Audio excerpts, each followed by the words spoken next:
To collect data and statistics, we always need to get a nice random sample that is a sample of people that reflects the entire population.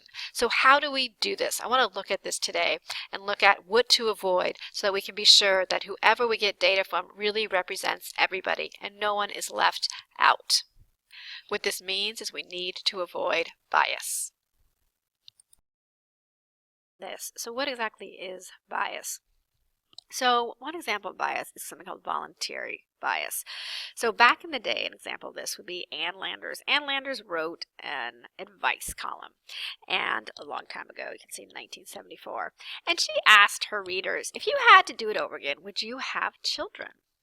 And readers wrote in fact, 10,000 people wrote in, and of those, 70% said, no, I would not have kids. Was that a good survey? Or was there bias in there? Well, the answer to that is no, that was not a good survey, and yes, there was bias. We call it voluntary bias. Voluntary bias is only those who volunteer are represented, which is a specific group. When you ask people to write in, it tends to be only people with very strong feelings write in.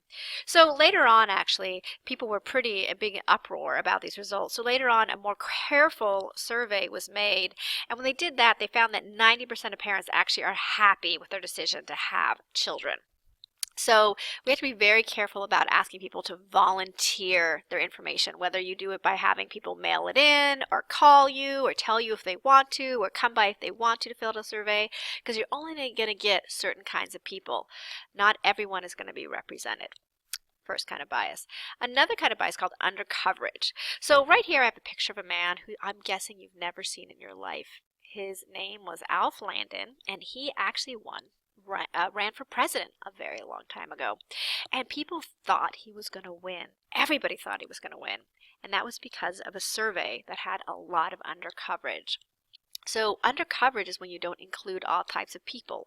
So what happened is Literary Digest, a magazine that is mainly subscribed to and read by wealthier, more conservative people, put out an enormous survey about who they would vote for president in the 1936 presidential election.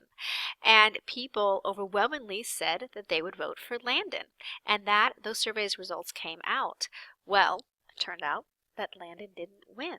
It was Franklin Roosevelt who won. You probably all know FDR. So the reason that was so wrong was because of undercoverage. Not all types were included. In this case, Literary Digest did not include low-income voters and Democrats. Another type of bias is non-response bias. So right here you can see this beautiful little cartoon here. I told you not to dress as a political pollster. Someone slammed the door on the poor trick-or-treaters. So what you have here is when a certain group of people do not participate, so that group is not represented in the results. So in this case, when you go to people's door, there are certain kinds of people who want nothing to do with anyone who's knocking on their door, and those people are not going to be included in the survey. So often when you do mail or door-to-door surveys or telephone surveys, you're going to deal with a lot of non-response bias, people who just are choosing to not be included. Another kind of bias is convenience bias, all right? That would be instead of trying to carefully design who you're going to ask, you just shout out your window, do you believe in the death penalty? Would you get good data from that? And the answer often is no. So convenience sample bias is when you just ask people who are convenient for you to ask. So say you're in the hall, you just shout out to people who are right in front of you. You get this group of people here, and look, you don't get any purple people or red people, or actually that red person is you. So you want to be very careful about doing something that's just convenient because you will leave people out. Another type of bias that we look at is called response bias. Now careful, these words are very similar. We had a non-response bias and response bias. Response bias is totally different. This is when the answers is affected by how the questions are worded. So this cartoon kind of gives you an idea of that. Would you say he's doing a good job, an outstanding job, or a terrific job? Well, we have no option but to say something positive about the king. So it's going to, of course, affect our answer. So response bias, the way the question is done, if with response bias, your response may change based on just how the question is presented. So here's an example.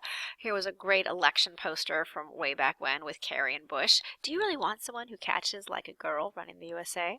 So just that kind of question with that picture kind of leaves one maybe feeling like they can only answer one way. Response bias can also, your answers changed by the person who asked the question.